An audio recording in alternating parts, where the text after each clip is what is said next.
When the rains are good in western Oklahoma, green fields like these blanket the plains. For the settlers who arrived here in the late 1800s, this region appeared to be the promised land, stretching to the horizon. But Oklahomans have had to learn the hard way that survival here requires a delicate dance with the forces of nature. Flying low over western Oklahoma today, it's easy to see why.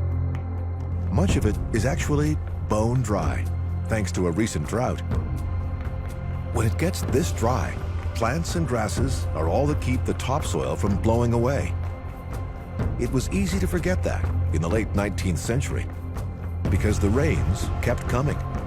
And so farmers kept tilling the land and planting crop after crop, enjoying year after year of bountiful harvests. What those farmers didn't know was that they were experiencing a small moment in a long cycle of rain and drought. And by clearing more and more grasses that had held the topsoil in place for hundreds of years, they were putting themselves at greater and greater risk. By the 1930s, the rain stopped falling. The land was drying out. And then the wind started to blow. Here in the far west of the state, the town of Guymon, Oklahoma, had already suffered years of drought.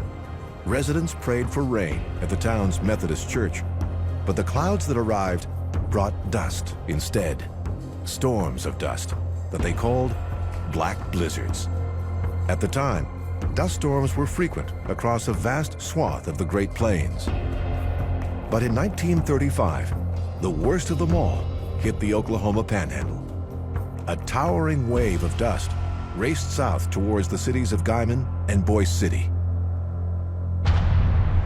On Sunday, April 14th, just before the black cloud arrived, a reporter named Robert Geiger set out from Guymon for Boise City on this road. But he soon found himself in the middle of the Sunday storm. It became absolutely black as night, he later reported.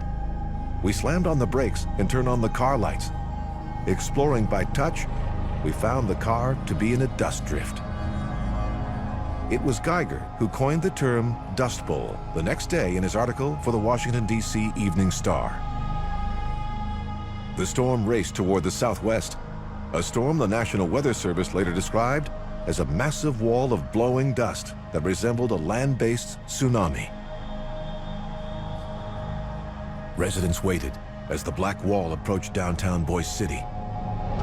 It would be the first of many such black blizzards to hit the region's farms and ranches hard.